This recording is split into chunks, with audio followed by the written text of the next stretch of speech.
Pardon the interruption, but I'm Frank Isola, in for Mike Wilbon, who's taking the day off. I'm Tony Kornheiser. He deserves it. He's had a tough 2-day week. Come on. He's out playing for a big football game. Yeah, you're right. No, I mean, he's going to say I'm on assignment, and the assignment is a 12:23 tea time, West Coast time, right? I mean, who is kidding who about this? Or he's we scouting are not for kidding Northwestern. each other about this. No. Yes, which they need in Arizona, I'm sure. Welcome to PTI, boys and girls. In today's episode, the Rockets have issues. Chris Paul may have a new team, and Steve Cohen wants a title. But we begin today with the Masters, which begins tomorrow for the first time ever in November. The azaleas will be replaced by fall foliage, and the weather report is calling for a lot of rain, at least tomorrow. Frank, Bryson DeChambeau is the betting favorite. Is he yours? You know, I can tell you're excited for this weekend. He had a little Masters golf in November. We're not used to it. I want to see him win. To me, he's become the biggest story in golf. I love his arrogance, his confidence. He's a little cocky. But I don't think he should be the favorite. He's been to the Masters 3 times. His finishes were 38, 39, and then before he turned pro, he finished 21st. I get it. He hits the ball long off the tee. But Augusta at heart is a golf course that's really set up for your second shot. That's where he struggles. He struggles with putts. I want to see him win it. I don't think he should be the favorite. So let me take these things one at a time. I am very interested in DeChambeau as well. He is the most unique and interesting guy in all of golf right now. I'd like to see if he throws a bunch of 64s out there, considering he says for him it's a par 67. And if he wins it, I want to know if he'll be celebrated or be condemned for the way he plays golf. There is the possibility that with the rain tomorrow, it turns Augusta into a long, soft course. Yep. Some people tell me that that's not great for big hitters because they don't get the roll they're used to and their second shots are not as close as they are used to. That, in fact, and it sounds counterintuitive, Frank, that it might be good for shorter, straighter hitters who know that they have to play from a long way out anyway and lay up and maybe they win that way. But I am interested, totally interested in DeChambeau, who, you know, when other people are under the radar, everybody's under the radar. He is the radar. He's the radar right now. All right, but how about the fact he's played 12 rounds there. He's only broken 70 one time. I think that's something you have to consider. And then what about Dustin Johnson? You know, for me, he's like the Atlanta Braves of the golf tour. He's won one time. He always seems to be close. He was second at the PGA. He won the FedEx Cup. He finished second last week in Houston. That's the guy that I think maybe will break through this weekend. So you then agree with Steve Sands of the Golf Channel, who I had on the podcast today. He is picking Dustin Johnson. In terms of DeChambeau and second shots and putting and all that, he won Winged Foot with second shots and putting because he was in the rough all the time. That's how he won it. If he putts like, you got to putt to win. If he putts like that, he can win it. Sands pointed out to me that Rory McIlroy, who has had so much heartache in Augusta specifically, that Rory McIlroy has won all of his majors on long, soft courses. I would almost like to see him win, to take away that chapter of all the heartbreak that he's had in Augusta, in the water, going left, all that stuff. So we'll see. What about Brooks Koepka? Last year, tied for second, but he's been bothered by knee and hip issues. You give him any chance this weekend? Oh, everybody who's played there before and has done relatively well has a chance. Tiger won last year, having not won in so long. Tiger had this glorious win. Tiger can win. The people that play Augusta a lot know what they're doing. I'm really excited for it. Really am. It's going to be a lot of fun. All right, the Houston Rockets may have a problem. Russell Westbrook and James Harden are reportedly concerned that the team's window to win a title is closing. The organization fears they may want out. Both players reportedly approved of the hiring of new head coach Stephen Silas following the departure of Mike D'Antoni. And Daryl Morey's replacement as GM, Rafael Stone, said last week that the team is totally committed to winning the title. So, Tony, are Westbrook and Harden right to be concerned about the team's future? This is such a great story. These two guys will make $81 million this year. That's right, $81 million this year. Harden helped bring Westbrook to that team because they were buds on Oklahoma City. Okay, these two guys, $81 million. Just refresh my memory. How many rings do they have together? Because I think it's zero. Zero. Zero at this point. Okay. So if you are with the Nets and you have to listen to Kevin Durant and Kyrie Irving talk about what's wrong with the team, at least when you look on their hands, they have rings. Westbrook and Harden have none. They lose every single year in the playoffs. They got none, and they're upset, and they want to go elsewhere. My advice would be, have a nice day. Go elsewhere. You know, I feel badly for Stephen Silas. We talk all the times about giving assistant coaches a chance. Here's a guy that's waited about 20 years. He's put in his time. He gets the job, and now these stories come out. I'd love to see a story from the owner, the GM, and the coach saying they're concerned about the direction of the franchise because of guys like Harden and Westbrook. They're going to make a combined $262 million, Tony, over the next 3 years. And to your point, to me, the window has closed for the Rockets. If I'm them, try to trade now. Could you do something where maybe you trade Harden to Philadelphia for Ben Simmons? You'd be picking up 7 years. Simmons is only 24 years old. And then, we know that Morey is in a win-now situation. Westbrook maybe to the Clippers. I think the Knicks would take him. If I'm the Rockets, start rebuilding now. That's the way you do it. See, it's not like they don't get into playoffs every year and lose every year, right? They lose every year. And yeah, exactly. They made it to a conference finals, but I think that window, as we said, it's closing. Get out now before you have to pay them all that money. Staying in the NBA and taking point guards who don't win for 800, it's being reported that Chris Paul may be heading to Phoenix. The Suns are actively pursuing Paul, who spent last season in Oklahoma City and has 2 years and $85 million left on that deal. Frank, what would Chris Paul do for the Suns?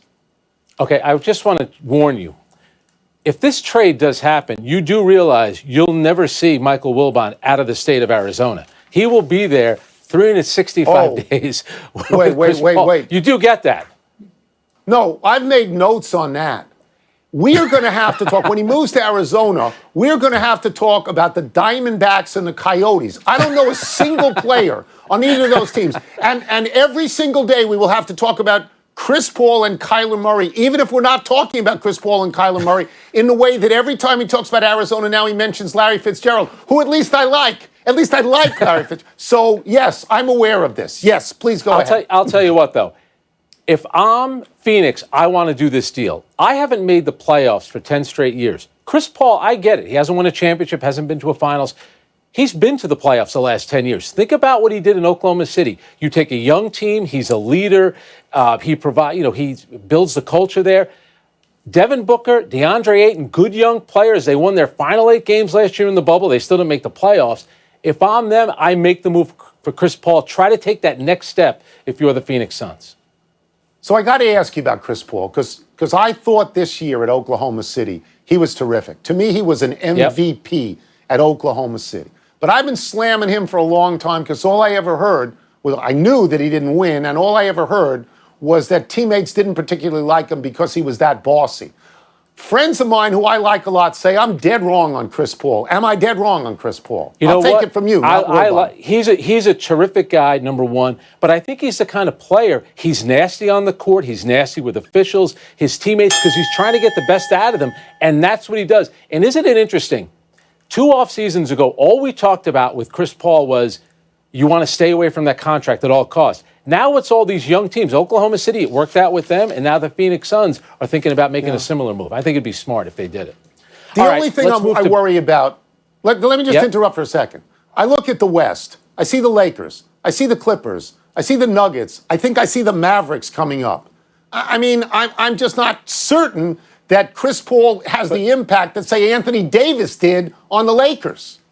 But Tony, at some point, if you're Phoenix, you've missed the playoffs for 10 straight years. You have to make some kind of move, and he'll be the kind of leader that they need. And I think he'll demand accountability, and I think he'll be good. All right, let's move to baseball, where the new owner has Met fans feeling hopeful. Billionaire Steve Cohen told the media yesterday that he bought the team for the fans and wants to make millions of people happy. Isn't that a good thing? He said he wants to hire the best and the brightest, so Tony, maybe you'll be the manager, that he'll pursue free agents and build the farm system, that he's not in this to be mediocre, but to be great, and that he'll, quote, be slightly disappointed if the team doesn't win a World Series in the next 3 to 5 years. Tony, do you have confidence in Steve Cohen's confidence? So I read much of what he said.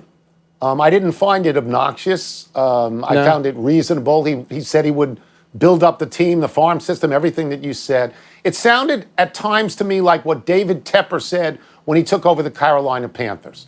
And that how, it felt like I'm smarter than you and I'm ahead of the curve. There's a little of that. And I thought David Tepper was a little bit of a blowhard. Now I look at the Carolina Panthers, and their record isn't good, but I actually think they are going absolutely in the right direction. So I will say that as somebody who rooted for the Mets as a kid, that's the team of my youth. I'm going to wish this guy a lot of success. Frank, they haven't had any money for a while. He has money. He's willing to spend the money. I think that's important. You just said it. He has his own money. After what happened with the Bernie Madoff situation, that was the problem for the Mets. Yeah. And Tony, they operated like a small market team. You're in the same city as the Yankees. You got, Boston up the road. You play them when interleague. You got the Chicago Cubs, the Dodgers acting like big market teams, and you pursue, and you don't go after enough free agents. Do you realize, think about this, Tony, since winning the World Series 36 years ago, they've made the playoffs 6 times. And that's with expanded playoffs. This is the New York Mets we're talking about. It's just unacceptable. And you know how it is. This is an organization built on pitching. I get all that. They need to go out and make big moves, but it also starts with rebuilding the farm system. So let me just speak on Steve Cohen, because the last time you were on, you caught me on Sue Bird from Syosset High School. I'm not going to let you catch me again. He went to Great Neck North High School. I am familiar with Great Neck North High School.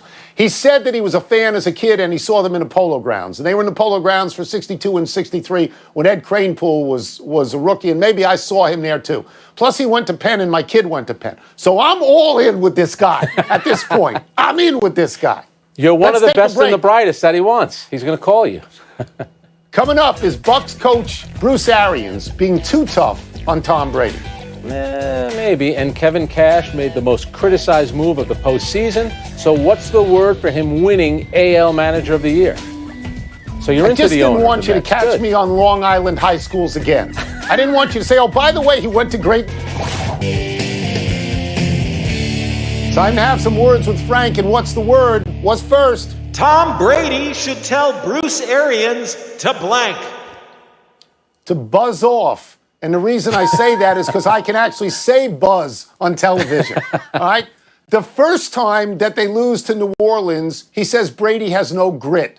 This next time they lose to New Orleans, he says, he threw some bad passes and he should have targeted Mike Evans more. If I were Bruce Arians, maybe I'd be more concerned with my defense against New Orleans because they've given up, let me get this straight, 34 and 38. They've been drilled. Maybe my defensive coordinator has no grit. I don't really get this. He's not Bill Belichick. They don't have a long-standing relationship. I mean, if you don't like him, put in Blaine Gabbert and let me know how that works out. I'm going to steal a word from Aaron Rodgers. Relax. That's what I would tell Bruce Arians. And you're right, Tony. You want to say something after the first game of the season to kind of establish a tone for the entire team. This was a game, you throw that game away. No one played well. And, you're Bruce Arians. You're going to keep going after Tom Brady. That would be like me constantly going after you, how to run this show. At some point, you got to back off a little bit. Tom Brady has the rings. He'll figure it out somehow. So, in other words, you're admitting to people that you go after me all the time, but not in public. I like that. True. What's next? True. Kevin Cash of the Rays makes a blank American League Manager of the Year. Proper. This guy had the best record in the American League.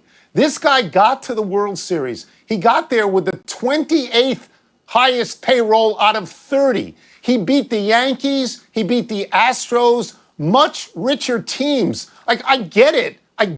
He took out Snell, and it didn't work out. But he did that 20 times during the year, and it did work out. He understands his team. People that just look at that and they kill him, they're just stupid. It's an anti-intellectual position. He is a deserving Manager of the Year in the American League. I know you want an NBA analogy, so I'm going to say it's Giannis, because it's the same thing what happened in the NBA. When Giannis won MVP, everyone looked at LeBron and said, well, LeBron's a better player, and he's still playing. It's a regular season award. But here's the thing, Tony. Come on now. Is that one of the worst moves you've ever seen? And I know they do analytics, but at some point you want your manager to trust their instincts. He never should have taken Blake Snell out of that game. Never. I'll tell you who also deserved it in the National League, Don Mattingly. He took Donnie guys off Baseball. the street and made the playoffs. He definitely deserved it. Eat thine words, Frank. Thine is such a great word. Let's take one last break. Still to come, the SEC scrubs yet another game, and so does the Big Ten. I'm not going after you. And Drew Holiday has a suitor. Would the new team be a good fit? Oh, I thought you said he had a scooter. Happy time, people. Happy 50th birthday tomorrow, Tanya Harding. It is impossible to mention Tanya Harding without mentioning Nancy Kerrigan. They were bitter rivals in figure skating, each a champion and each the biggest threat to the other for Olympic gold. The plot thickened because Harding's ex-husband and a pal cooked up a scheme to kneecap Kerrigan to keep her out of the Olympics. Kerrigan, who sobbed, why, got the sympathy, and Harding got the disdain. They were teammates in the Winter Olympics in 1994, and the drama of their relationship overshadowed the entire games. On a personal note, I wrote about Harding and Kerrigan every day from Lillehammer. Every day. I even wrote a song about them. As the great editor Ben Bradley said, quote, nothing but readers. Harding finished up the track in the finals, which got unbelievably high ratings. Kerrigan finished second. The gold went to little-known Oksana Bayul. Harding tried boxing sometime after that. She once said she wanted to be the bantamweight champion of the world. There was a terrific movie a few years back, I, Tanya. Stop watching us. Go watch that movie. And in a few minutes, watch it. You know, you were there. Those of us back in the States, we were reading everything. We were eating it all. Remember how big that of a story that was? That wasn't Dorothy Hamill. This brought, figure skating on a different level. It was like the Oakland Raiders of figure skating, this story. It was crazy. Absolutely. I mean, people actually thought that they might go after each other in the practice ring. Happy anniversary, right. Dirk Nowitzki. On this day 6 years ago, Nowitzki passed Hakeem Olajuwon to become the top international scorer in NBA history. Nowitzki ended his career with 31,560 points. That's sixth all time. Those points were accumulated over 21 seasons, all with the Dallas Mavericks. Nowitzki was the MVP once. A few years later, he was on a championship team. 9 out of 10 people would say Dirk Nowitzki is the greatest NBA player not born and raised in the United States. But here comes Luka Doncic, who has stepped into Nowitzki's shoes in Dallas and is stepping over his numbers. We're a long way from 21 seasons, but in his first two, Nowitzki averaged 14.1 points per game and scored 1,820 points. Doncic has 3,285 points in 2 seasons. He's averaging 24.7, and he's only 21 years old. Nowitzki developed into an unstoppable offensive player. Doncic is different. He's a point guard, but the comparison is obvious, isn't it, Frank? It really is. Dirk was a classy guy. He's a legend, but Doncic really has a chance to be special. Got a little Magic Johnson in him. His size, his ability to be a playmaker. He's going to have a great career ahead of him. Yeah, and he doesn't only look for the shot. He passes great. Nope, that's Happy right. trails to this weekend's Georgia-Missouri game. This game has been postponed due to a combination of positive tests, contact tracing, and subsequent quarantine in the Missouri program. This is the 4th SEC game to be postponed this week. Alabama, LSU, Texas A&M, Tennessee, and Auburn, Mississippi State have also been postponed. At the moment, only 3 SEC games will be played as scheduled. Saturday's Pac-12 game between Cal and Arizona State is in jeopardy because several Cal players, including their entire defensive line, remain in quarantine due to contact tracing related to 1 positive test on the Cal roster. If this game is canceled, it'll be the 2nd straight Cal game to be lost. This is college football, people, not the NFL. In college football, conferences, states, and cities all have different protocols. In the NFL, there is one coherent policy. All right, you left one out. Maryland coming off of a big win against Penn State. Their game against Ohio State is off. 8 players on the Terps, at least 8 have tested positive. But where is this going to leave Ohio State? Can you guarantee me they'll be in the Big Ten championship game? Here's what I can guarantee you.